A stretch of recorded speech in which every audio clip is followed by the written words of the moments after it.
does apologizing matter so much? Why make a whole video about it?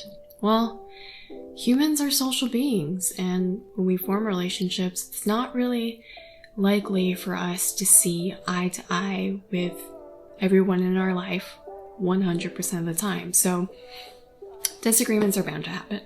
And you may be thinking, well, I hate apologizing. If I'm apologizing, they are apologizing first. I definitely used to think that way. I think it's easy for a lot of people to see apologizing sort of as losing the argument. We sort of see it like accepting defeat. And then a lot of the times growing up, at least for me, when we were forced to apologize as a kid, when we did something wrong, we would say we're sorry, and then our parent would go on and say, it's okay, but you should really do this better this time, next time, blah, blah, blah, blah, blah. Sort of creating this very negative experience around apologizing. But let me ask you this. When was the last time you received a heartfelt apology and thought less of that person because of it? If you had an easy time answering that question, then maybe this video isn't for you, but I would guess that you probably thought better of that person because they did a very hard thing of owning up to their faults and tried to make things better with you. So from this, we can see that apologizing has the capability to really transform our relationships. So how do we become better at it? There's this book called Why Won't You Apologize by Dr. Harriet Lerner, and in this book, she lists 9 essential ingredients for a true apology. I heard of this through Brené Brown's podcast, again, Unlocking Us, and it's a really, really good episode. So good, it covered 2 full episodes where they did a bunch of role play, they had very candid conversations, and I could really feel myself in those scenarios as they were acting it out, so highly recommend. I'll list the episodes down below in the notes. So before we get into those 9 essential ingredients, I just wanted to give a personal example that we can apply the ingredients to. Something that's happened to me, obviously because it's personal, and it happened when I spent 2 weeks at my parents' place.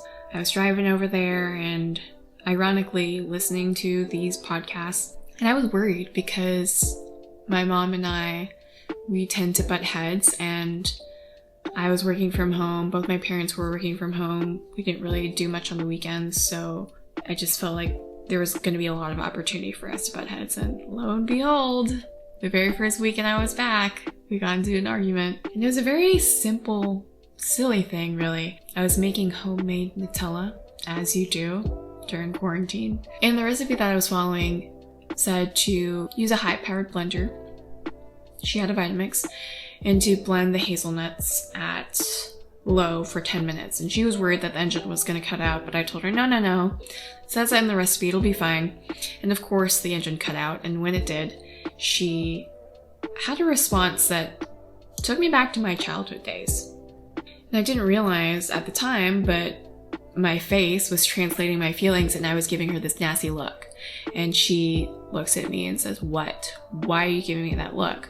And I explained to her, well, I don't like being treated like a child. And we went back and forth a bit, and she explained that this wouldn't have happened if I didn't listen to her. Why am I not listening to her? Why do I not value her opinion? At this point, her eyes start to tear up, her voice is cracking, and she tells me she doesn't deserve this. And looking back, it hurts me that I brought my mother to tears. It does. But at the time, my anger masked all of that. I was looking at her and thinking, oh, you're using your tears to sort of win this argument. You're completely overreacting, and I'm right. You shouldn't have talked to me like a child. Of course, I didn't say all these things, but these were the thoughts that were running in my head, and we both went our separate ways for about an hour. And typically, in our family, when we have disagreements like that, we ignore them. We pretend they didn't happen, which then leads to passive aggressiveness later, and then the whole cycle begins again. So I didn't want to repeat that. Luckily, I had the tools of the podcast fresh in my mind, so I took some time to calm down and sort of see it from a more outsider perspective. And then I asked her to come sit in the living room with me so that we could talk. So going into the First essential ingredient, don't include but in your apology.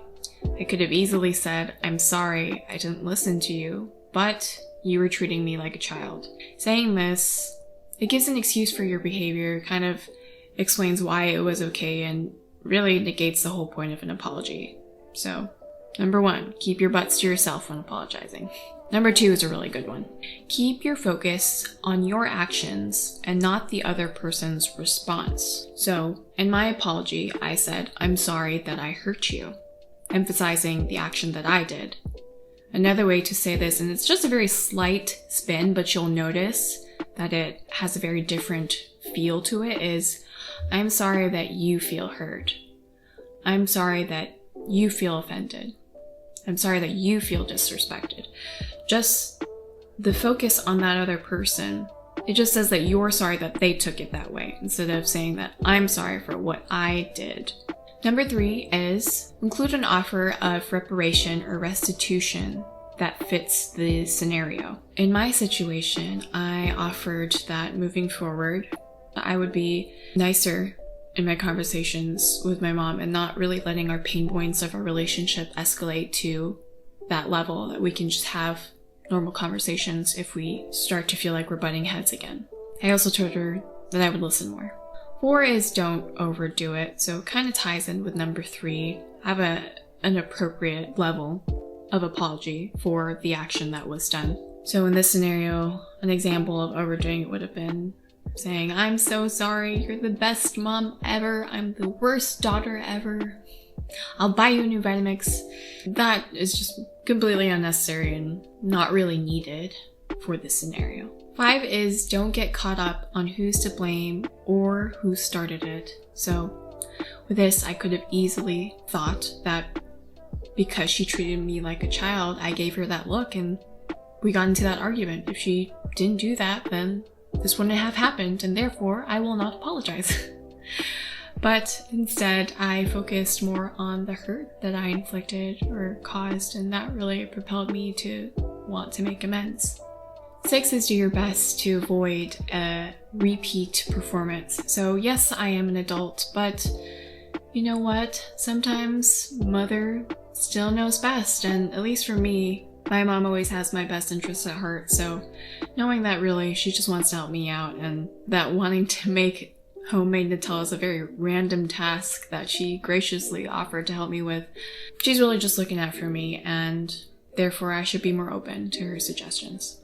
Number 7 is also a really, really good one, and it is should not serve to silence. Gonna go on a bit of a tangent away from this Nutella example, but there's just an example from my past that really jumped out at me when I read this. Brief relationship example. My past relationship, the rocky one, it was rocky because there was dishonesty and cheating involved. And towards the end of the relationship, I had a really hard time getting over it. I was still pretty hurt about a month after finding out, and the way this person responded was, I said sorry, what else do you want? Sort of expecting us to move on and decide on whether or not we would move forward or I would leave. Just because you've apologized does not mean that the hurt stops there. Just because I apologize doesn't mean that I couldn't listen to my mom if she wanted to keep talking about how she felt hurt, how I hurt her, why she felt that way. And really being able to understand that, I think, is so powerful. 8 is it shouldn't be offered to make you feel better if it risks making the other party feel worse, the hurt party feel worse. I tried to think of a way to spin this on the Nutella example, but I failed, so another brief dating example. I'm just really good with dating, obviously, because I have so many success stories. So back when I lived in Vegas, I caught the feels for a person that just wanted to be friends with benefits, and not only did this hurt me, but it really confused me. His words did not match his actions. There were pet names involved, there were dinner over a sunset. Things to me didn't seem like things you would do with someone that didn't matter to you. And I explained this, and I suggested that he be more upfront with the next person that he dated, and after a bit of back and forth, I was met with silence. And at the time, it sucked. to not hear back, but looking back at the scenario, I think silence was what I needed. I needed to get over this person, and him apologizing would have just given me another touch point to look back on and really elongate or lengthen the amount of time I would need to get over him. So looking back, it was a good thing. 9 is, does not ask the hurt party to do anything, not even to forgive. And I'm sure that's a really hard one because you're coming to the situation being the bigger person and really hoping that those efforts, those hard efforts that you made to own up and make amends will be taken to heart and have the effect that you want. But sometimes it doesn't work out that way. Sometimes you just need to make your peace with that.